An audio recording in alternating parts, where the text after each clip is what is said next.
Salam alaikum. On va continuer la correction de cet exercice. Alors dans la première partie, on a montré que f est trigonalisable et on a calculé le polynôme caractéristique de l'endomorphisme f. On a trouvé que pf de x c'est x-2 facteur de x-1 le tout au carré. Maintenant, avant de calculer le sous-espace propre E1, il faut chercher les valeurs propres. Alors, on sait que les valeurs propres, ce sont les racines de polynômes caractéristiques. Et pour cela, on doit savoir où s'annule le polynôme caractéristique. Alors, on a pf de x égale à 0. Ceci équivalent que x-2 facteur de x-1 le tout au carré égale à 0. Et comme ce produit égale à 0, ceci est équivalent que x-2 égale à 0 ou x-1 égale à 0. Et ceci équivalent que x égale à 2 ou x égale à 1. Donc, les racines de pf sont 1 et 2. Comme pf admet deux racines, donc les valeurs propres de l'endomorphisme f sont 1 et 2. On veut montrer que le sous-espace propre E1 associé à la valeur propre lambda égale à 1 est de dimension 1. Pour cela, on doit calculer E1, le sous-espace propre E1.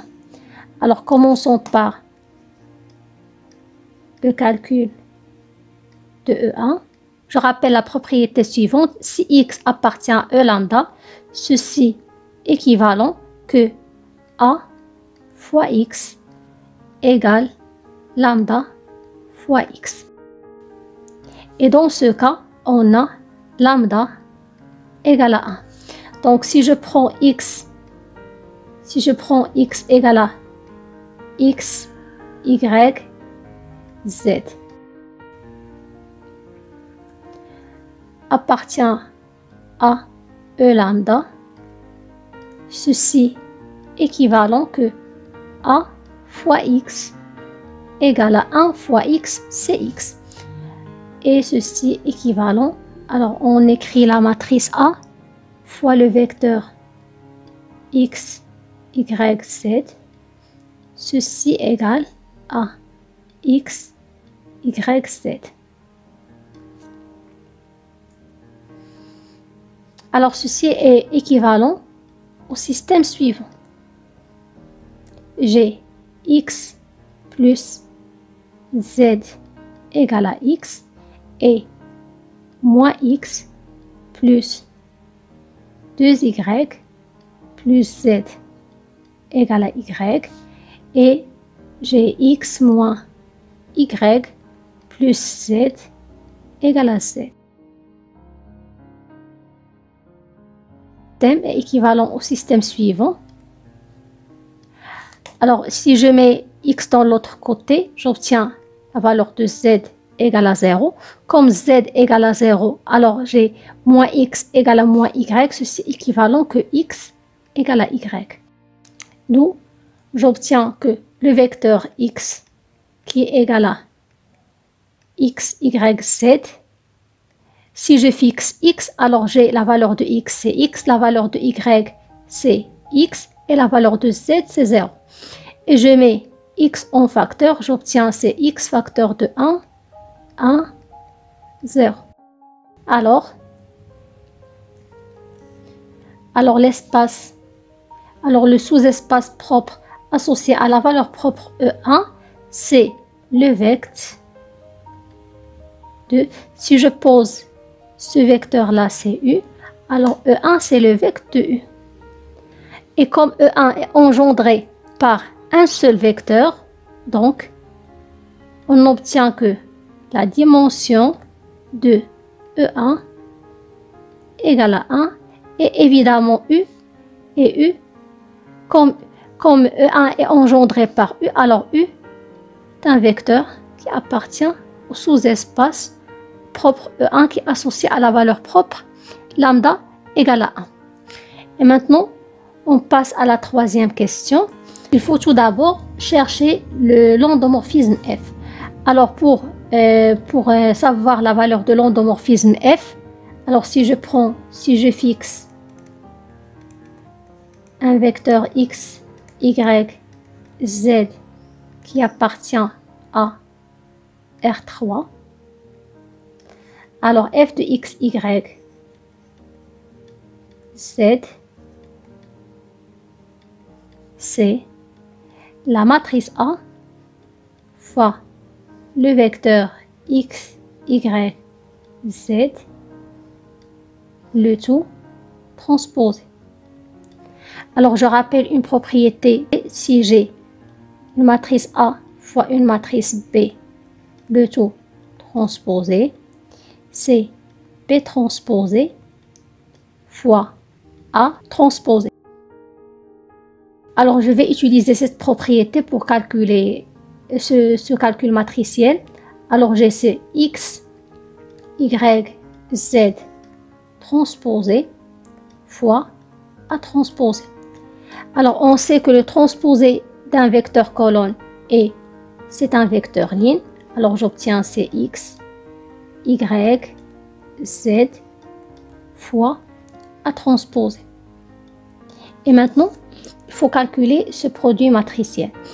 Alors j'ai ces x, y, z. Pour calculer A transposé, il faut permuter. Alors chaque ligne, la première ligne devient la première colonne. J'ai ces. Alors j'obtiens la première ligne, c'était 1, 0, 0. Il va devenir la première colonne, c'est 1, 0, 1. La deuxième ligne va devenir, c'est la deuxième colonne. J'obtiens c'est moins 1, 2, 1. Et à la fin, 1, moins 1, 1. Maintenant, il suffit de calculer ce produit matriciel. Et j'obtiens la chose suivante.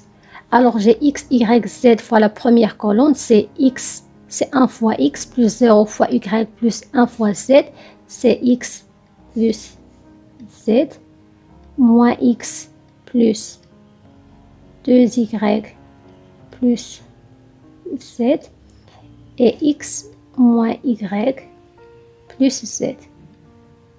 D'où j'obtiens la valeur de l'endomorphisme F.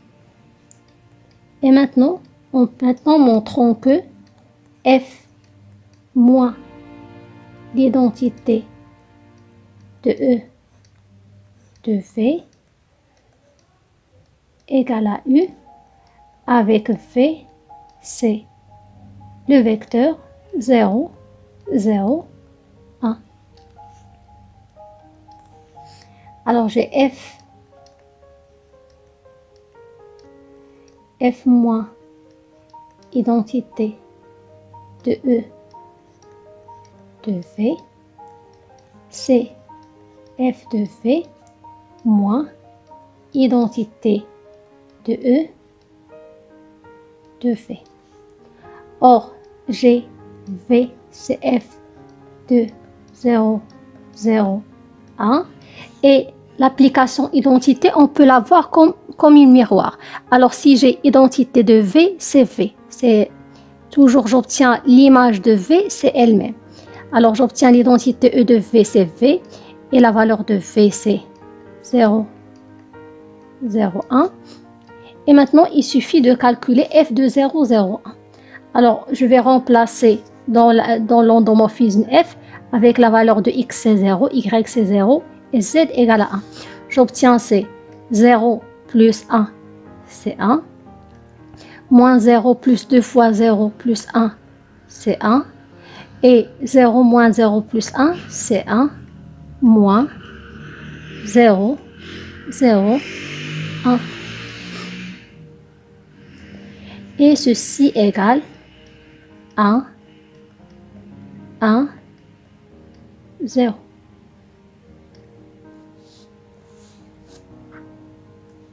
Et ce vecteur-là n'est que le vecteur U, d'où j'obtiens que